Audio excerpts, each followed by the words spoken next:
गेल्या 15 दिवसांपासून शीना बोरा हत्या प्रकरणाचा डोळ्यात तेल घालून केलेला तपास मुंबईचे पोलीस आयुक्त राकेश मारिया यांच्या अंगाशी आलाय। राकेश मारियांना पोलीस आयुक्तपदावरून हटवण्यात आलं असून मारिया यांची होमगार्डच्या महासंचालकपदी नियुक्ती करण्यात आली आहे, तर अहमद जावेद यांची मुंबईच्या पोलीस आयुक्तपदी नियुक्ती करण्यात आली आहे।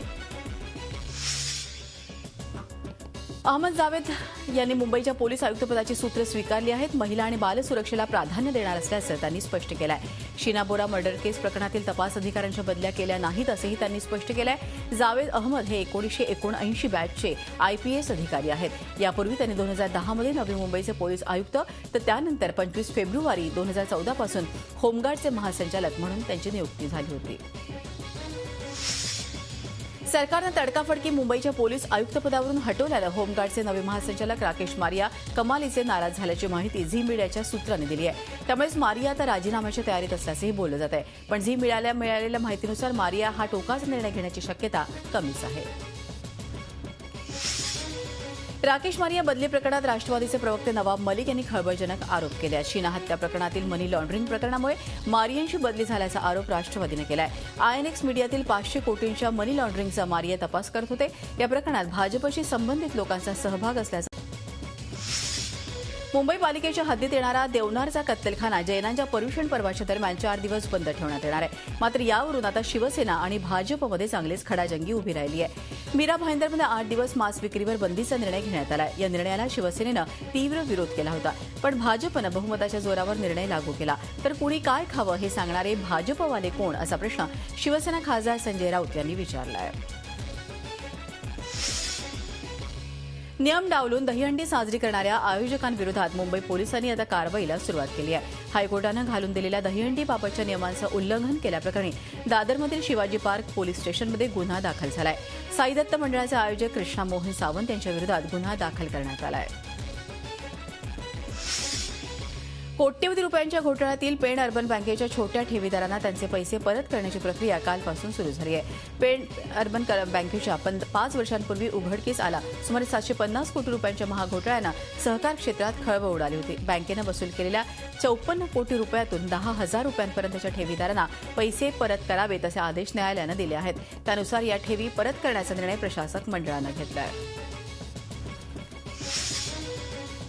चंद्रपूर शहरात व्यापाऱ्यांना लुटण्याच्या घटनांमध्ये वाढ झाली आहे। सोमवारी रात्री एका व्यापाऱ्याला 5 लाखांना लुटलं। मुस्तफा मार्केटिंगचे मालक शब्बीर आणि मुर्तजा दुकानातील रक्कम घेऊन घराकडे निघाले होते।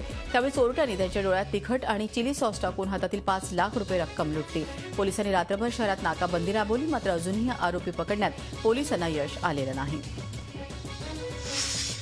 परदेशात नोकरीचं आमिष दाखवून तरुणाचं अपहरण केल्याचा धक्कादायक प्रकार नाशिकमध्ये उघडकीस आलाय।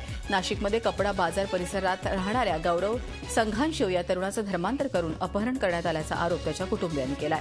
सरकारवाडा पोलिसांनी सिराज शेख या आरोपीविरोधात अपहरणाचा गुन्हा नोंदवलेला आहे। पालघर जिल्हाधिकारी कार्यालयावर ओबीसी हक्क परिषदेकडून भव्य धडक मोर्चा काढण्यात आला होता। या मोर्चात जवळपास 5,000हून अधिक लोकांनी सहभाग घेतला होता। यामध्ये विद्यार्थ्यांसह महिलांचा सहभाग मोठ्या प्रमाणावर होता। नवनिर्मित पालघर जिल्ह्यातील भरती प्रक्रियेच्या ओबीसींना त्यांच्या हक्काचं आरक्षण मिळावं या मागणीसाठी ओबीसी हक्क परिषदेनं सदर मोर्चाचं आयोजन केलं होतं। ठाणे जिल्ह्यातली महत्त्वाची बाजार समिती म्हणून प्रसिद्ध शहापूर तालुका कृषी उत्पन्न बाजार समितीच्या इमारतीला काल महसूल विभागानं सील ठोकलाय। बाजार समिती संचालक मंडळाच्या कार्यालयासह मुख्य इमारतीतील 24 गाळ्यांना महसूल विभागाकडून सील ठोकण्यात आलाय। बाजार समितीची 60 लाखांची रक्कम थकीत राहिल्यानं ही कारवाई करण्यात आली आहे। पिंपरी चिंचवडचा स्मार्ट सिटीमध्ये समावेश झाला नाही आणि शहरात दररोज राष्ट्रवादी आणि भाजप यांच्यामध्ये नवे आरोप प्रत्यारोप होत आहेत। पिंपरी चिंचवडचा विकासच झालेला नाही असा नवा जावई शोध भाजप प्रदेशाध्यक्ष रावसाहेब दानवे यांनी लावलाय। त्यामुळे नवा वाद पेटलाय। शिक्षण उपसंचालक कार्यालयातल्या अधिकाऱ्यांनाच बनावट कागदपत्र तयार करून विद्यार्थ्यांना 11वीचे बेकायदा प्रवेश दिल्याचा प्रकार पुण्यात उघड झालाय। सहाय्यक शिक्षण उपनिरीक्षक आशा गुजर यांनी हा प्रकार केल्यानं त्यांच्याकडील कार्यभार काढून घेण्यात आलाय, तसेच त्यांना सक्तीच्या रजेवर पाठवण्यात आलाय। सध्या मंदीच्या वातावरणात सोन्याचे भाव वाढण्याची शक्यता आहे। गडगडलेल्या शेअर बाजाराबरोबरच सध्या सोने बाजारही उतरलेला आहे। मात्र येत्या काही दिवसात सोने बाजारात पुन्हा झळाळी येऊ शकते। गुजरातमध्ये सोन्याची वाढती मागणी तसेच भारतात सप्टेंबर अखेरीला येणाऱ्या दिवाळी दसरा अशा सणासुदीच्या दिवसांच्या पार्श्वभूमीवर सोनं 28,000 रुपये तोळ्यांपर्यंत पोहोचण्याची शक्यता आहे। 4G वायफाय सेवा देणारी इस्लामपूर ही देशातील पहिली नगरपालिका झाली आहे. माजी मंत्री जयंत पाटील यांच्या हस्ते या सेवेचे लोकार्पण करण्यात आले. अभिनेत्री सई ताम्हणकरची या सोहळ्याला प्रमुख उपस्थिती होती. रिलायन्स जिओच्या मदतीनं इस्लामपूर नगरपालिकेनं नागरिकांसाठी 4G सुविधा उपलब्ध केली आहे. यासाठी शहरात 12 ठिकाणी वायफायचे ॲक्सेस पॉइंट्स लावण्यात आले आहेत. कोल्हापुरातल्या नेसरी गावाजवळ हत्तीनं काल रस्त्यावरच दिवसभर धुमाकूळ घातला. तब्बल 4 ते 5 तास रस्त्यावर तो धुमाकूळ घालत होता. वनविभागाचे कर्मचारी आणि लोकांनी अखेर अर्जुनवाडी जंगलात फटाके फोडून या हत्तीला हाकललं. मात्र या प्रकारामुळे लोकांमध्ये भीतीचं वातावरण पसरलंय. रखरखीत उन्हामुळे त्रस्त असलेल्या नागपूरकरांना काल वरुण राजानं खुश करून टाकलं. शहरात पावसानं दमदार एंट्री केली. काही दिवस उकाड्यानं नागपूरकर प्रचंड हैराण झाले होते. पुढील 2 ते 3 दिवस पाऊस कायम राहील असा अंदाज आहे. घामाच्या धारांनी हैराण झालेल्या पुणेकरांना रिमझिम श्रावणधारा निकाल थोडासा दिलासा दिला. गेल्या अनेक दिवसांपासून गायब असलेल्या वरुणराजानं काल पुण्यावर पर्जन्यधारांची बरसात केली. अचानक कोसळलेल्या या पावसाचा आनंद पुणेकरांनीही लुटला. इंदापूर शहर आणि परिसरात काल दुपारी तासभर मुसळधार पाऊस झाला. जून महिन्याच्या सुरुवातीला पडलेल्या पावसानंतर पहिल्यांदाच एवढ्या मोठ्या प्रमाणात पाऊस पडला. अचानक आलेल्या पावसात लहान मुलांनी भिजण्याचा आनंद घेतला. सोलापूर जिल्ह्यातल्या दुष्काळी सांगोला, मंगळवेढा, करमाळा तालुक्यात पावसाची संततधार सुरूच आहे. पावसामुळे सांगोल्यात रस्ते जलमय झाले आहेत. पावसानं हजेरी लावल्यामुळे शेतकरी वर्गातून समाधान व्यक्त केलं जात आहे. दुष्काळग्रस्त शेतकऱ्यांना मदत करण्याच्या झी24 तासच्या आवाहनाला जोरदार प्रतिसाद मिळतोय. साताऱ्यातल्या बालाजी चॅरिटेबल ट्रस्ट संस्थेच्या पदाधिकाऱ्यांनी मदतीचा हात पुढे केलाय. पदाधिकाऱ्यांनी साताऱ्यापासून 3 किलोमीटर अंतरावरची 50 एकर जमीन या क्षेत्रात 2 पाण्याच्या विहिरी आहेत, 1 तलाव आहे, जनावरांना मुबलक चारा आहे ती उपलब्ध करून दिली आहे. दुष्काळग्रस्त शेतकऱ्यांनी इथे 4 महिन्यांसाठी यावं आणि जनावरांच्या दुधाच्या उत्पन्नातून उदरनिर्वाह करावा. शेतकऱ्यांच्या निवाऱ्यासाठी इमारत देखील इथे उपलब्ध आहे. मुलांच्या शिक्षणासाठी शिक्षणही उपलब्ध करून देण्यासाठी बालाजी चॅरिटेबल ट्रस्ट संस्था मदत करणार आहे. राज्यातल्या बातम्यानंतर देश-विदेशातल्या बातम्या बघूयात. भारतीय उद्योजकांनी धोका पत्करावा आणि देशाबाहेर जाऊन अधिक गुंतवणूक करावी असं आवाहन पंतप्रधान नरेंद्र मोदी यांनी देशातील उद्योजकांना केलं आहे. चीनमध्ये आलेल्या मंदीच्या पार्श्वभूमीवर भारताचं जागतिक अर्थव्यवस्थेतलं स्थान कसं मजबूत करता येईल याबाबत पंतप्रधान नरेंद्र मोदी यांच्या नेतृत्वाखाली दिल्लीत एक बैठक पार पडली. या बैठकीला रिझर्व्ह बँकेचे गव्हर्नर रघुराम राजनसह देशातील 27 बडे उद्योजक हजर होते. जागतिक मंदीचा भारतावर कुठलाही परिणाम होणार नाही असं मत केंद्रीय अर्थमंत्री अरुण जेटली यांनी या बैठकीनंतर व्यक्त केलं. मोदी सरकारमधील 2 मंत्री स्मृती इराणी आणि हरसिमरत कौर एका महाविद्यालयीन सांस्कृतिक कार्यक्रमात चांगल्याच रमल्या. पंजाबमधील मुक्तसरमधील दशमेश गर्ल्स कॉलेजला त्यांनी भेट दिली. त्यानंतर विद्यार्थिनींशी दिलखुलास संवाद साधत आपल्या महाविद्यालयीन दिवसांना त्यांनी उजाळा दिला. विशेष म्हणजे यावेळी विद्यार्थिनींबरोबर नृत्य करण्याचा मोह या केंद्रीय मंत्र्यांना आवडता आला नाही. भोपाळच्या बांधवगड राष्ट्रीय उद्यानात वाघांना पकडण्यासाठी लावलेल्या पिंजऱ्यात अडकून 2 बिबट्यांचा मृत्यू झालाय. ही घटना जिथे घडली तिथून अवघ्या काही अंतरावरच वन विभागाचे कार्यालय आहे.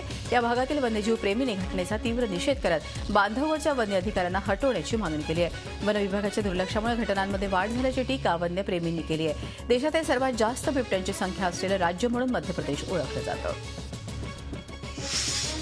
भूमध्य सागरातील ग्रीसच्या एका बोटीनं शरणार्थींना वाचवलंय.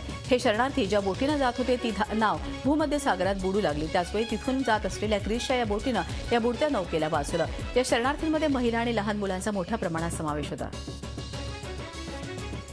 तजाकिस्तानमध्ये हिंसा पसरवल्याप्रकरणी 14 जणांना अटक करण्यात आली. हे सगळेजण उपसंरक्षण मंत्र्याचे समर्थक असल्याचं बोललं जात आहे. तजाकिस्तानमध्ये धार्मिक तेढ वाढवून हिंसा पसरवण्याचा प्रयत्न करत होते. या घटनेदरम्यान गोळीबारात 9 पोलीस कर्मचाऱ्यांचा मृत्यू झालाय. यमनमध्ये सौदी अरेबियाचे हवाई हल्ले अजूनही सुरूच आहेत. येमेनच्या यारीम शहरात नुकत्याच झालेल्या हल्ल्यात 12 जणांचा मृत्यू झालाय तर 25 जण जखमी झालेत. मृत पावलेल्यांमध्ये लहान मुलं आणि महिलांचा मोठा सहभाग आहे. ब्राझीलच्या रियो दी जेनेरियो शहरामध्ये बस अपघातात 15 जणांचा मृत्यू झालाय. या दुर्घटनेमध्ये 60 जण जखमी झाले. ही बस एका उंच डोंगरावरून कोसळली. बसमध्ये परदेशी पर्यटक होते. मलेशियाजवळ एक नाव बुडून 60 जणांचा मृत्यू झाला. या बोटीमध्ये 60 प्रवासी इंडोनेशियाचे होते. या सर्व प्रवाशांचे मृतदेह मिळाले आहेत. हे 60 प्रवासी कामाच्या शोधासाठी मलेशियाला येत असताना हा अपघात झाला. ही बोट ओव्हरलोड झाल्यामुळे समुद्राच्या मध्यभागात असताना ती बुडाली. बँकॉकमध्ये झालेल्या बॉम्बस्फोटाप्रकरणी 2 भारतीयांना अटक करण्यात आली. हे 2 भारतीय बॉम्बस्फोट होण्यापूर्वी सीसीटीव्हीमध्ये दिसले होते. या दोघांची हालचाली या संशयास्पद असल्यानं त्यांना अटक करण्यात आली. जर्मनीमध्ये शरणार्थींच्या कॅम्पमध्ये आग लागली. या आगीमध्ये 5 जण जळून खाक झाले.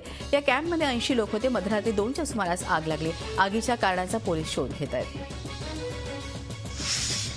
युरोपमध्ये दूध उत्पादकांचा विरोधाची धार आणखी वाढत चालली आहे. सध्या युरोपमध्ये दुधाचे भाव कमी होत चालले आहेत आणि कमी होत चाललेल्या दूध दराबाबत दूध उत्पादकांचा विरोध वाढतोय.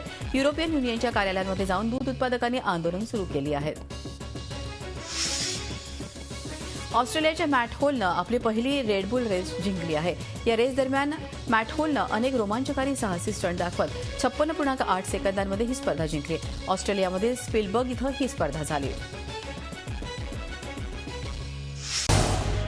झी 24 तास रहा एक पाऊल पुढे.